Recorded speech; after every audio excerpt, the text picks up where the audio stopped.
اس مقصد کے لیے حضرت امام حسین رضی اللہ تعالیٰ عنہ نے جنگیں لڑے، ان کو موقع نہیں دیا گیا بات کرنے کا۔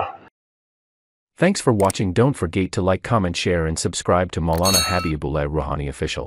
امام حسین کی شہادت 10 محرم الحرام کو فجر کی وقت میرے دوستوں نماز پڑھے ہیں جماعت کے ساتھ، ایسے بھی تھے امام حسین رضی اللہ تعالیٰ عنہ کی ساتھیوں میں۔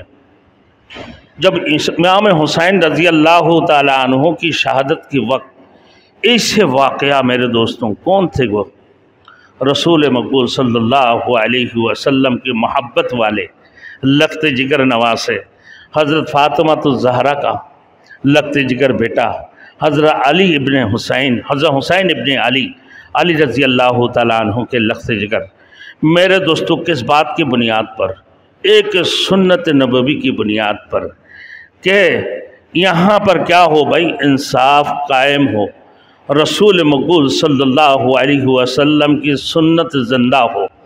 اس مقصد کے لیے حضرت امام حسین رضی اللہ تعالیٰ عنہ نے جنگیں لڑے، ان کو موقع نہیں دیا گیا بات کرنے کا۔ پہلے بتا دی ہے کہ بھائی یزید کی حکومت ماننے کے لیے تیار نہیں ہے، ان کے ہاتھوں کے اوپر بیعت ہونے کے لیے تیار نہیں ہے امام حسین اور ان کی اصحاب جو تھے میرے دوستوں۔ اور مسلم بن عقیل کو بھیجیں 18,000 لوگ کوفہ میں ان کی امام حسین رضی اللہ تعالیٰ عنہ کے لیے بیعت ہوئے کہ ہم آپ کے ساتھ ہیں۔ جب مسلم بن عقیل کو چھاتوں کے اوپر سے نیچے پھینک دی میرے دوستوں، کہا کہ اکیلا بندہ 70 افراد کو جہنم رسید کر دی مسلم بن عقیل نے، اور یہ لوگ ایسے دھوکہ دی میرے دوستوں، بالآخر مسلم بن عقیل اکیلا ہی رہ گئے۔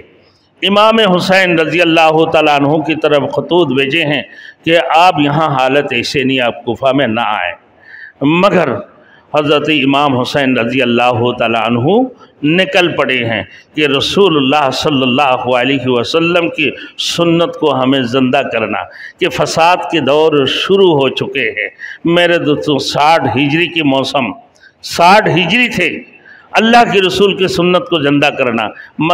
قال النبی صلی اللہ علیہ وسلم من تمسک بسنتی عند فساد امتی فلہ اجر 100 شہید، کہ جو شخص اس فسادی دور میں رسول مقبول صلی اللہ علیہ وسلم کی ایک سنت کو بھی زندہ کرے گا وہ 100 شہید کی ثواب اس کو ملے گا۔ اکیلا تو شہید ہو جانا، پھر اس کی بعد اس کی ثواب کتنی ہے بھائی؟ 100 شہید کی ثواب ملنا ہے۔